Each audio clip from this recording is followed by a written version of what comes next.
اہلیہ ناراض ہو کر گھر سے چلی گئی ہیں، وہ اپنے مائکے میں ہیں۔ میں نے اپنی ساس کو ٹیلی فون کیا کہ اس کو بھیج دیں۔ میری ساس نے کہا کہ وہ ابھی نہیں آ سکتی، تو میں نے غصے سے کہا کہ پھر اس کو اپنے گھر میں بٹھائے رکھیں۔ کیا اس سے طلاق واقع ہوگی جبکہ میری نیت طلاق دینے کی نہیں تھی؟ یاد رکھیے گا، طلاق کی دو قسمیں ہیں الفاظ کے اعتبار سے، ایک طلاق صریح ہوتی ہے اور ایک طلاق کنایہ ہوتی ہے۔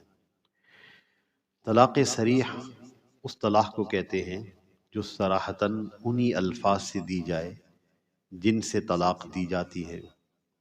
میں نے تمہیں طلاق دی، یا میں تمہیں طلاق دے رہا ہوں، میں نے تمہیں طلاق دے دی، وغیرہ وغیرہ۔ اس سے ایک طلاق واقع ہو جاتی ہے۔ دوسری قسم طلاق کنایہ ہے۔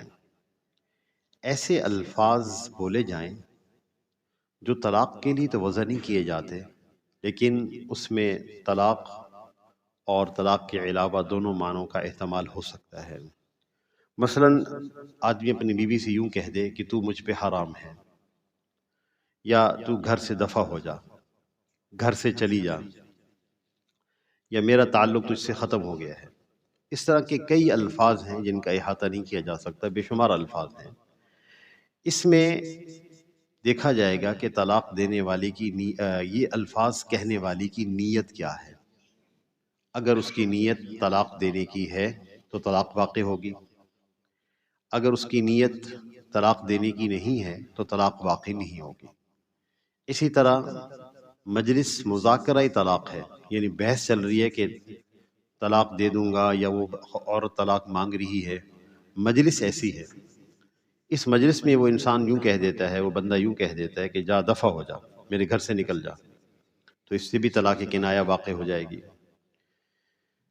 تو لہٰذا یہ کہنا کہ اس کو اپنے مائکے میں بٹھائے رکھیں اور کہنے والے کی جو ہے نیت نہیں ہے تو طلاق واقع نہیں ہوگی۔